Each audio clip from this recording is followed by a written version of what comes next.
오늘 교회 창립 69주년을 맞이하여서 이 찬양 안에 하나님의 말씀이 다 들어있네요. 오늘 이상 설교 끝 하면 좋을 것 같은데 또 맞춰진 시간이 있는데 집에 일찍 가면 할 일이 없잖아요, 그죠? 진짜 오늘 찬양 속에 말씀이 살아있는 교회, 복음을 전하는 교회, 믿음으로 순종하는 교회, 헌신이 있고 사랑이 있는 교회, 예배가 살아있는 교회, 찬양이 있는 교회, 빛과 소금이 되는 교회, 뭐 다 들어있습니다. 오늘 이 찬양처럼 우리 신풍교회가 앞으로 더 이렇게 세상 많은 사람들에게 빛과 소금이 되어서 친송받는 그런 교회가 되어지기를 우리 함께 기도하며 나가시기를 주님의 이름으로 축원합니다. 사실 교회를 세워간다는 건 쉬운 게 아닙니다, 사실, 그죠? 우리 신풍교회도 69주년인데 이 많은 이 역사 속에서 여러 가지 일들을 겪었죠. 오늘 제목이 데살로니가전서 말씀을 중심으로 해서 짧은 구절이었지만 말씀과 역경 속에 세워지는 교회다라는 제목을 한번 붙여봤습니다. 당연한 거죠. 말씀 가운데 세워지는 교회는 당연한 거고, 그러나 또 말씀 위에 세웠다 할지라도 어려운 일이 없는 건 아닙니다. 예전이나 지금이나 앞으로나 또 어려움을 교회가 세상으로부터 또 교회 내부적으로부터 이렇게 어려움을 당하는 경우도 있지요. 그래서 교회가 세워진다라는 게 쉽지 않습니다. 바울도 많은 교회를 세웠습니다. 바울 사도가 이제 이방 사도로서 세움을 받죠. 예수님께 불림을 받고 예수님을 만나고 이방을 위한 사도로 세움을 받은 후에 많은 지역에 바울 사도가 교회를 세웠습니다. 바울 사도도 이제 교회를 세우고 그냥 세운 것만으로 끝나진 않습니다. 이제 이렇게 잘 돌봐야 되잖아요. 특히 초대교회에는 돌봄이 더 많이 필요했던 그런 시대입니다. 그래서 바울은 자신이 세운 교회들을 돌보는데 가서 직접 방문해서 돌보는 경우도 있지만 다 일일이 방문할 수가 없잖아요. 그래서 바울이 교회를 돌보는 데 있어서 특징 중에 하나가 뭐가 있냐면 편지를 자주 썼습니다. 편지를. 그래서 우리가 서신서를 읽잖아요. 고린도 전후서라든지 오늘도 읽었던 데살로니가 전후서라든지 이렇게 교회 지역, 교회 이름을 따서 든 에베소서라든지 이런 건 다 그 교회에 편지를 보낸 겁니다. 그리고 우리가 고린도 교회 그러면요, 우리가 고린도에 있는 우리 신풍교회처럼 이렇게 신길동에 있는 우리 신풍교회 하나만 생각하는데 이 당시에 고린도 교회 하면 그 고린도 교회 하나만 있지는 않습니다. 물론 지금은 가면 이제 대표적으로 이제 종합된 교회가 하나 이렇게 우리 성지순례 가면 여기가 고린도 교회입니다 하는데 그 이전에는 사실 초대교회 때는 고린도에 있는 교회를 다 고린도 교회, 에베소에 있는 교회를 에베소 교회, 데살로니가 지역에 있는 교회를 데살로니가 교회, 한 가정이나 한 특별한 그 회당을 중심으로 해서 만들어져서 가정교회처럼 여기저기 흩어져서 예배를 드리고 후대에 와서 교회가 이제 건물로 이렇게 크게 하나로 이렇게 집중돼서 세워지기도 하긴 했습니다. 그래서 이 서신서가 고린도 교회, 데살로니가 교회면 그 지역에 있는 데살로니가 지역에 있는 교회에 편지를 하는 겁니다. 그런데 바울이 이렇게 편지를 보낼 때 보면은 그 대부분의 그 지역에 있는 교회에 문제가 생겨서 그 문제를 해결하기 위하여서 쓰는 경우가 사실 많습니다. 우리가 서신서를 쭉 보면 그렇듯이, 그래서 서신서를 가만히 보면 서신서의 주요 내용들은요 거의 다 이렇게 책망까지는 아니더라 하더라도 이 잘못된 것들을 지적하는 내용들이 많이 있거든요. 그런데 오늘 우리가 읽은 이 데살로니가서는요, 바울이 다른 교회에 보냈던 서신서하고는 조금 양상이 좀 다릅니다. 전체적으로 칭찬하는 내용이 더 많습니다. 어떤 것을 잘못된 점을 지적하는 것보다 칭찬하는 게 더 많지요. 물론 우리가 데살로니가 전후서를 쭉 읽어보면 데살로니가 교회도 전혀 문제가 없었던 건 아닙니다.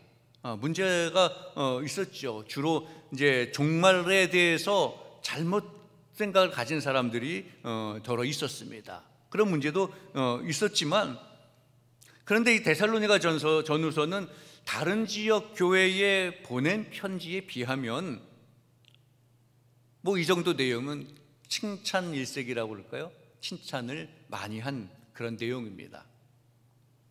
그래서 우리가 데살로니가 전서 그러면요, 칭찬받는 교회, 그렇게 대표적으로 이야기합니다. 칭찬받는 교회 그러면 데살로니가 교회. 오늘 우리가 16절까지 말씀을 읽었는데 뒤에 17절에 보면 그 칭찬을 확인해 볼 수 있는데 바울이 이렇게 말합니다. 너희 얼굴을 보기를 열정으로 더욱 힘썼노라. 그러니까 굉장히 데살로니가 교인들을 보고 싶어 했다라는 거죠. 그래서 실제로 바울이 그렇게 가서 보려고 했습니다. 그런데 18절에 뭐라고 말합니까? 사탄이 그 길을 막았다라고요. 그러니까 데살로니가 교회 교인들이 얼마나 그리웠으면 정말 열정적으로 최선을 다해서 가려고 했으나 사탄이 내 길을 막았다.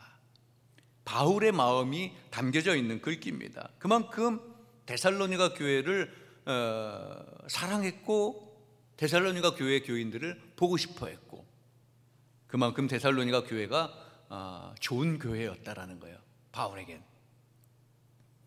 그리고 또 오늘 뒤에 말씀에 보면 바울의 표현이 거기서 끝이지 않고요, 19절에 보면 데살로니가 교회에 있는 그 바울 일행에 있어서 뭐라고 말하냐면요, 소망이나 기쁨이나 자랑의 면류관이 되는 존재다, 그렇게 밝히고 20절에서는 아예 너희는 우리의 영광이요 기쁨이니라, 이렇게 표현하고 있습니다.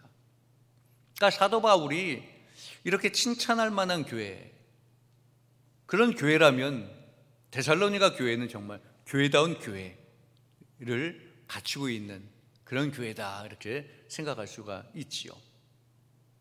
그런데 여러분, 왜 데살로니가 교회가 어떤 모습을 가졌길래, 어떤 모습이기 때문에 이렇게 칭찬받는 교회가 됐을까? 오늘 우리가 창립 69주년을 맞이하여서 뭐 교회의 본이 되는 건 맞습니다. 오늘 찬양에 나온 것처럼 우리가 해야 할 일들 많지요. 정말 말씀과 믿음과 순종이 있는, 살아서 빛과 소금의 역할을 하고 복음을 전해야 되는 교회, 뭐 다 여기 소제목들이 다 나왔습니다. 헌신이 있고 사랑이 있고 예배가 살아있고 찬양이 있고, 정말 우리가 해야 할 일들이 많지요. 뭐 다 열거 하려면, 다 우리가 짚고 넘어가려면 우리가 평상시에 다 느끼고 있는 일들이니까 다 짚고 넘어갈 수는 없겠지만, 오늘 말씀에는 두 가지를, 데살로니가 교회가 칭찬받는 그 중요한 내용 중에 두 가지를 말씀하는데요, 바로 말씀과 고난에 대해서 말씀합니다. 오늘 우리가 창립 기념주일을 맞이해서 교회를 세우는데 어떤 모습을 먼저 가져야 될지를 한번 생각해 보고자 합니다. 가장 먼저는 교회는 말씀 위에 세워져야 된다는 겁니다. 당연한 거죠. 오늘 찬양에도 나와 찬양 속에서도 그 가사가 있는데, 말씀이 살아있는 교회, 말씀이 교회를 세운다라는 겁니다. 여러분, 말씀이 교회를 세운다, 이 명제에 대해서는 누구도 다른 의견을 가질 수 없겠죠? 당연한 겁니다.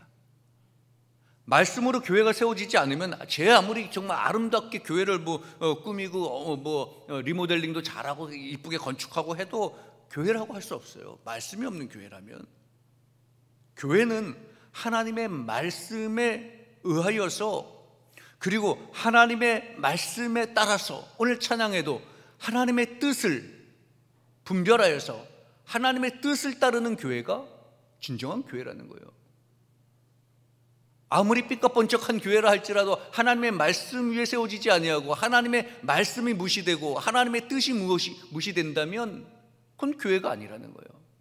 우리가 무엇을 하든지 간에 우리가 먼저 물을 것은 이게 하나님의 뜻인가, 내 생각인가, 내 경험인가를 물어야 된다는 겁니다.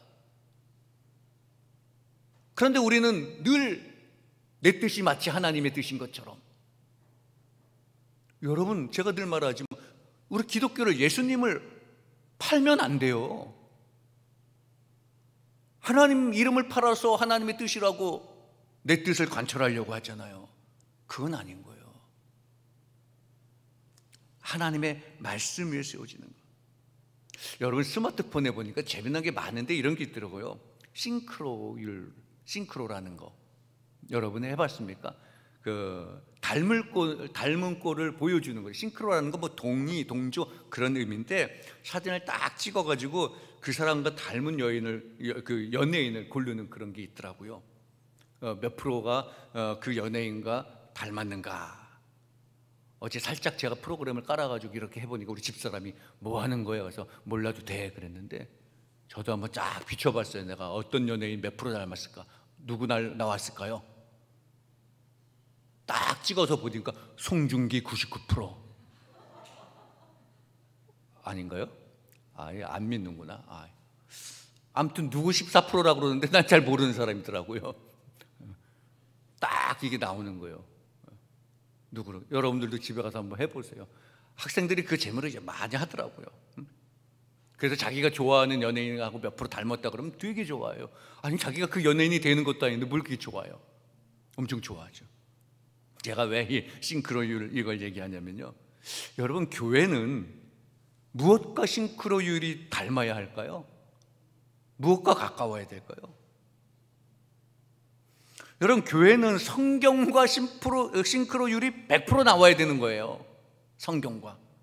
아니면 정말 100%에 가깝게 90%, 99% 그렇게 나와야, 하나님의 말씀과 싱크로율이 정말 100%에 가까워야 교회다운 교회라고 할 수 있다는 거죠. 교회가 하나님의 말씀과 성경과 싱크로율이 굉장히 낮다면, 제가 어떤 연예인 14%라고 그러는데 그 별로 닮은 거 아니잖아요. 14%면, 그죠? 교회가 싱크로율이 성경과 10%이 정도면 이거는 정말 부끄러운 거죠. 성경과 가까워야 된다. 여러분, 우리가 중세 때를 한번 생각해 보세요. 중세 때에 역사적으로 그 시기는 참 정말 교회가 세상을 주관하던 시대예요. 역사적으로 보면 중세는요, 교회가 세상을 주관하던 시기죠. 근데 그럼에도 불구하고 교회의 역사에서 우리가 신학을 배울 때, 교회사를 배울 때, 교회의 역사에서 그 중세 시대를 뭐라고 그런 줄 압니까? 암흑기라고 규정합니다. 철학에 있어서도 철학의 암흑기라고도 해요. 중세 때를. 신학도 마찬가지입니다. 교회 시기에도 마찬가지, 교회 역사에도 그 시기를 암흑기라고 규정을 합니다. 왜 그렇습니까? 교회가 세상을 주관하던 시대였는데, 그것은 바로 교회가 성경을 멀리 떠난 시기였기 때문에 그래요. 교회가 세상 왕도 지배하고 교회가 세상을 지배했지만, 교회가 세상과 같이 하나님의 방법, 하나님의 뜻이 아니라 교회라는 이름으로 세상을 억압하고 사람을 억압하고 교회라는 이름으로 부정을 저질렀다라는 겁니다. 하나님의 말씀대로, 하나님의 뜻대로 행하지 않았다라는 거죠. 그래서 교회의 암흑기가 되어버렸어요. 교회가 세상을 지배하던 시대가. 그래서 종교개혁자들이 뭐라고 한결같이 구호를 외칩니까? 성경으로 돌아가자. 솔라 스크립처. 이 3대 종교 개혁에 외치는 것 중에 중요했던 하나가 바로 그겁니다. 오직 성경으로 돌아가자라는 구도를 이 개혁자들이 계속 외쳤습니다. 여러분, 바울 사도가 이 데살로니가 교회 성도들을 칭찬하면서 자랑하는 이유가 바로 여기에 있는 거예요. 바로 이 데살로니가 교회 교인들은요, 데살로니가 교회는 하나님의 말씀을 중요하게 받아들였다라는 거예요. 정말 싱크로율 100% 이상으로 받아들였다라는 거예요. 오늘 13절 말씀에 뭐라고 기록되어 있습니까? 13절 말씀에 너희가 우리에게 들은 바 하나님의 말씀을 받을 때에 사람의 말로 받지 아니하고 하나님의 말씀으로 받음이니 진실로 그러하도다. 이렇게 말씀합니다.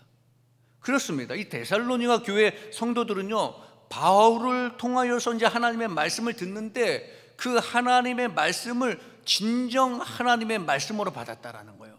진심으로 정말 하나님의 말씀을 받았어요. 데살로니가 교회 교인들의 말씀을 받는 자세가 그렇다는 거예요. 정말 갈급한 심정으로 누가 말하든지 간에 하나님의 말씀으로 들었다라는 겁니다.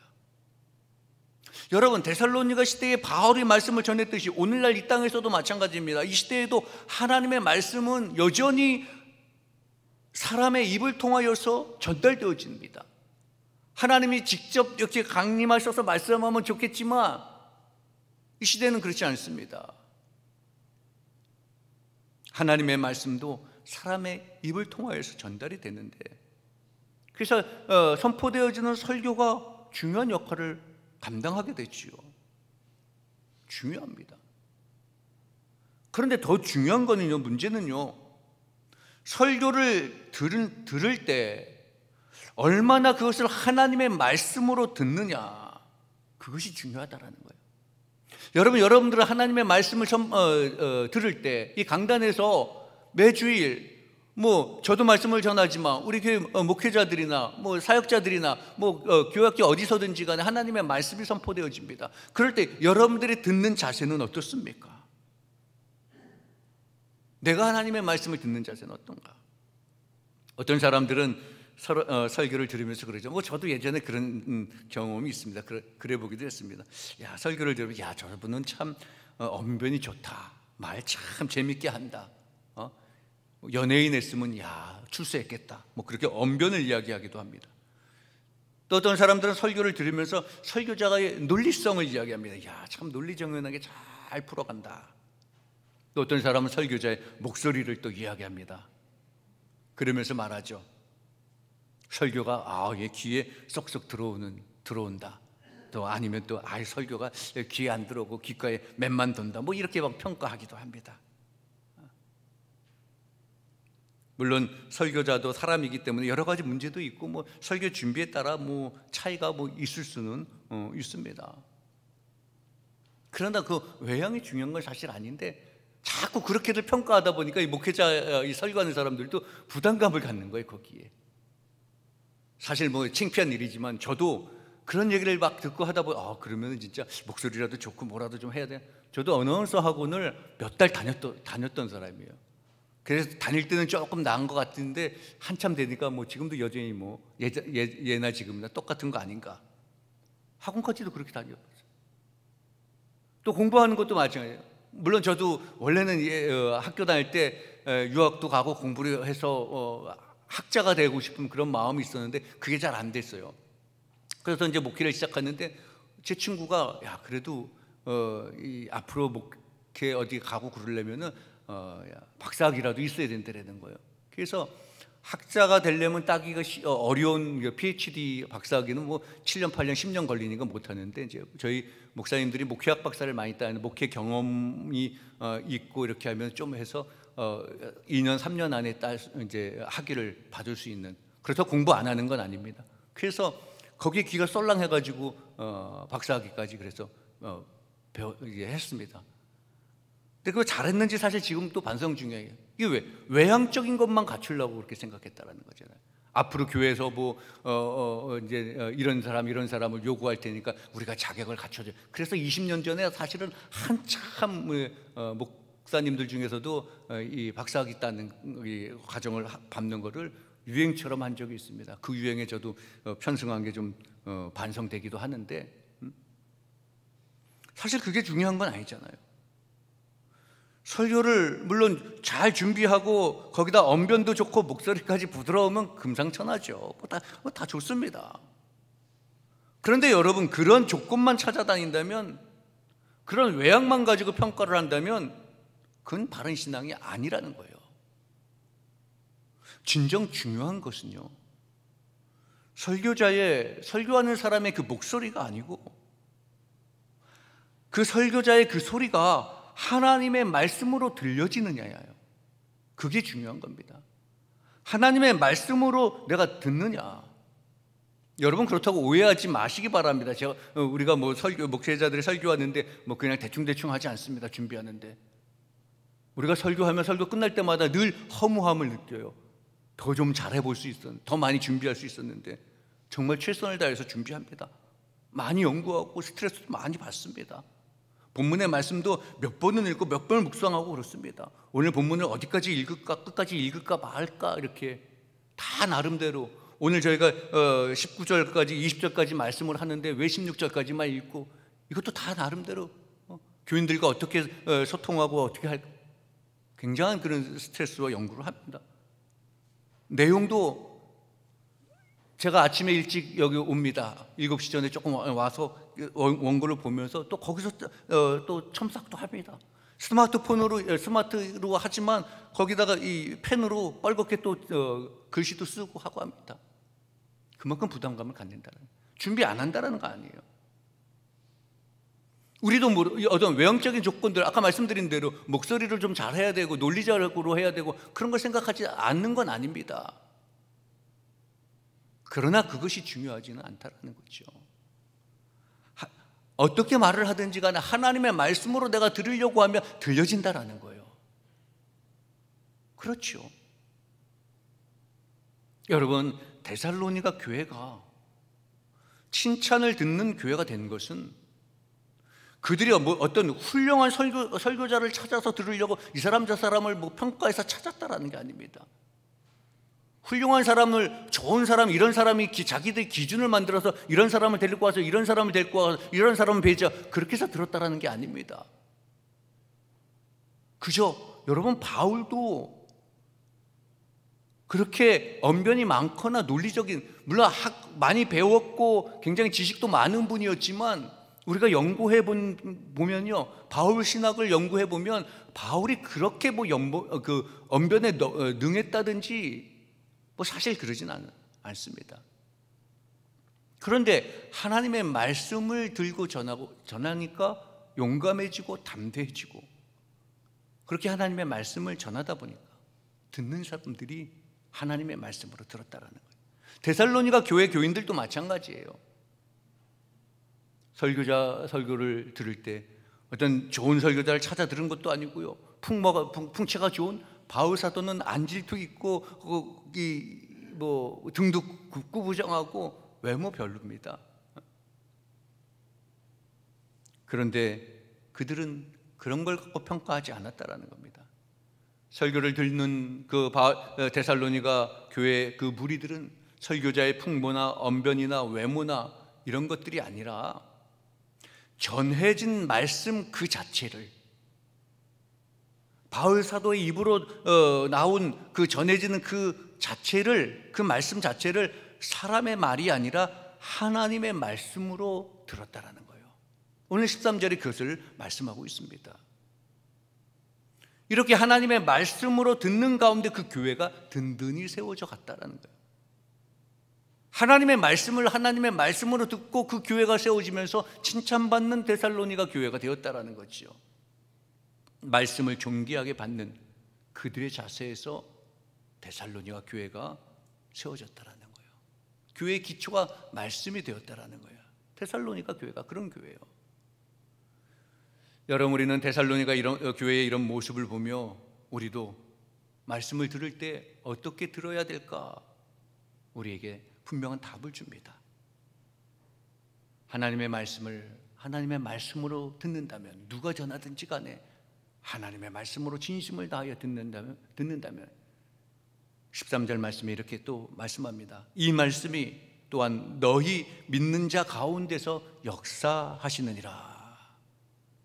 여러분, 하나님의 말씀을 듣는다면 하나님의 말씀이 여러분들 삶 가운데, 이 교회 가운데 분명하게 역사하시는 줄로 믿으시길 바랍니다. 하나님의 말씀으로 받아들일 때, 혹시 겉으로는 우리가 요란한 변화가 없다 할지라도 말씀을 받아들이는 그 사람 속에서 그 말씀이 역사하시기 때문에 견고하게 신앙이 세워지고 견고하게 우리 교회가 세워지게 되는 겁니다. 말씀 위에 교회를 세우면 교회가 번듯하게 교회다워질 수 있습니다. 우리 장례 69주년을 맞이하여서 우리 신풍교회 미래를 내다보면서 우리 많은 교인들이 함께 기도합니다. 정말 우리가 교회가 앞으로 더 미래 세대를 향하여서 이 한국 이 시대의 교회가 지금 다 정체기에서 떠나서 하락기를 가고 있습니다. 사실은 여러분, 우리 교회만 그런 게 아니에요. 모든 교회들이 다 제가 지난주에도 그랬죠. 조금 그래도 부흥하는 교회가 있다고, 그거는 사실 엄밀히 말하면 교회의 신앙의 부흥이 아니라는 거죠. 기독교 인구로 따지면 그냥 신풍교회 교인들이 대림교회로 이전한 거고 대림교회 교인들이 광림교회로 간 거예요. 시스템 따라서. 그걸 과연 부흥이라고 할 수 있을까요? 분명한 건 하락기를 가고 있습니다. 그럼에도 그러한 시기에 우리가 미래 세대를 위하여서 뭔가를 남겨주고 싶잖아요. 우리 신앙의 세대 한 명이라도 정말 우리 자녀들이 신앙을 잃지 않기 위하여서 우리가 기도하고 있잖아요.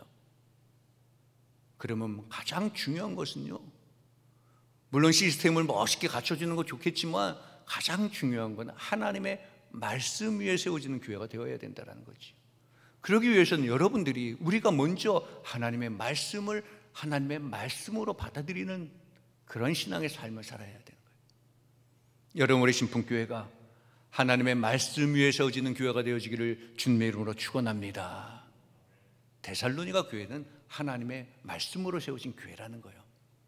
그리고 또 한 가지 볼 것은요, 데살로니가 교회가 칭찬받는 교회, 말씀에 세워진 교회지만 또 고난과 역경이 있었다라는 거예요.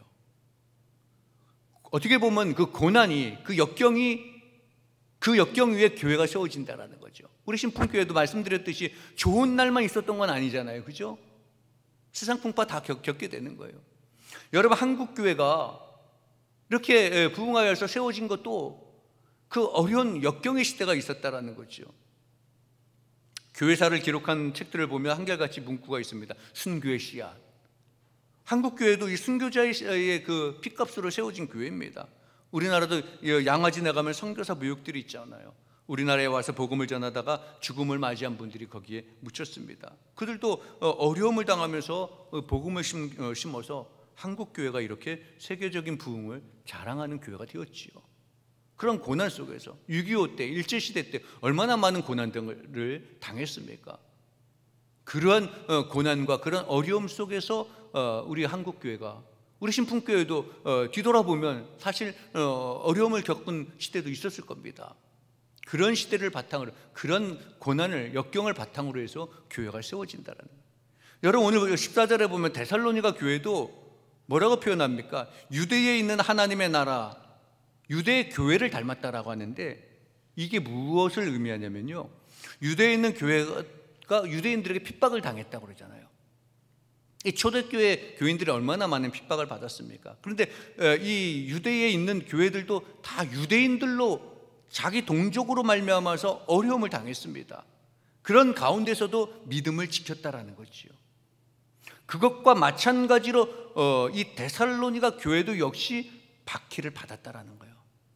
오늘 말씀이 뭐라고 말합니까? 너희도 너희 동족들에게, 너희 나라 사람들에게 동일한 박해를 받는다, 그렇게 합니다. 동일한 것을 받는다. 데살로니가 교회도 동일하게 동족들에게, 같은 민족들에게 어려움을 당했다라고 표현하고 있습니다. 그럼에도 불구하고 데살로니가 교회는 칭찬받는 교회로 세워졌습니다. 그 어려움을 당했지만, 더군다나 동족 간의 어려움을 당했지만 그 어려움 가운데서도 믿음을 견고하게 세워져 갔다라는 거예요. 어쩌면 바울은 그래서 더 애틋한 마음을 가지고 데살로니가 교회를 칭찬하며 격려했을 수도 있습니다. 그 어려운 가운데서도 믿음을 잘 지켜가는 것을 보고.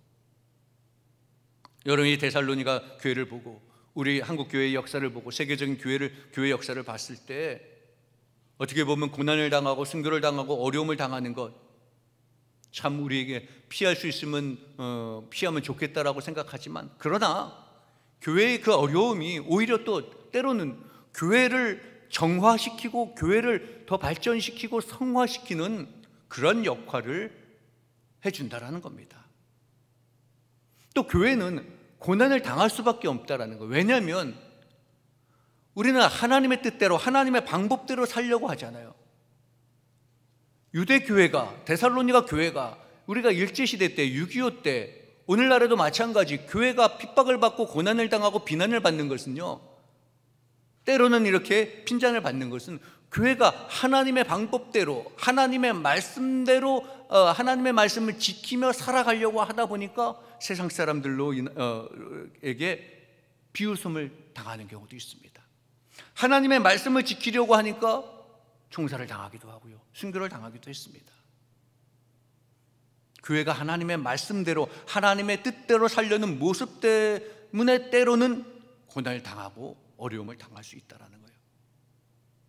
교회가, 성도가 세상의 방법과 세상의 편법이 아니라 하나님의 방법으로, 하나님의 말씀으로 나가려고 할 때 세상 사람들은 비웃고 신앙인들과 목회자들에게 어려움을 주기도 합니다. 그런데 여러분, 때로는 교회 안에서도 하나님의 방법대로 하나님의 뜻대로 하는 자들이 더 어려움을 당할 때가 있습니다. 비웃음을 당할 때가 있습니다. 세상의 경험과 세상의 많은 논리와 철학을 가지고 와서 그것을 가지고 교회의 하나님의 뜻을 희석시키잖아요. 그래서 교회는 때로는 어려움을 당하기도 합니다. 그러나 그 가운데서도 교회 역사도 고난과 역경 속에서 말씀과 기도로, 신앙으로 인내하고 견디며 대처하는 가운데 교회는 역사적으로 더 견고하고 더 든든하게 세워져 왔습니다. 교회는 어려운 가운데서도 교회와 성도는 더욱더 성숙해지고 순결해지고 든든한 교회로 세워져 왔다는 거예요. 또 후대 역사도 마찬가지입니다. 교회가 이 후대에도 우리가 상상하지 못하는 어려움을 당할 수 있습니다. 우리가 코로나 같은 것도 우리가 생각지도 못했던 거잖아요. 그러나 우리가 상상하지도 못했던 그런 어려움을 당한다 할지라도 그래도 하나님의 뜻을 지키고 하나님의 말씀을 지키고 하나님의 방법대로만 나간다면 세상 사람들은, 편법을 좋아하는 사람들은, 세상의 방법을, 세상의 논리를 좋아하는 사람들은 비웃을지라도 그래도 교회는 더 든든히 세워져 가고 칭찬받는 교회가 되어지고 더욱더 믿음이 부흥하는 교회가 될 줄로 믿습니다. 여러분, 우리가 교회 창립 69주년을 맞이해서 우리 교회가 어떤 모습으로 세워져야 가는가? 우리 신풍교회는 앞으로 더욱더 거룩한 교회로 세워져 가야 될 줄로 믿습니다. 그런 교회를 위해서 여러분 기도하시기를 바랍니다. 더 거룩한 교회, 데살로니가 교회처럼 칭찬 듣는 교회, 그런 교회로 계속해서 성장되어지기를 기도하시기를 바랍니다.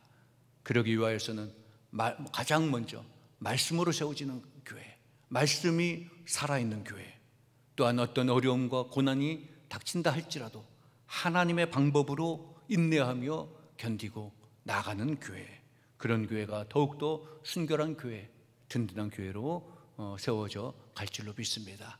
그런 교회를 위하여서 함께 기도하시고 우리 신풍교회가 하나님의 말씀 위에 세워져서 더욱더 하나님의 복음을 세상 만방에 전하며 빛과 소금의 역할을 온전히 감당하는 교회가 될 수 있도록 함께 기도하신 여러분 되시기를 주님의 이름으로 축원합니다.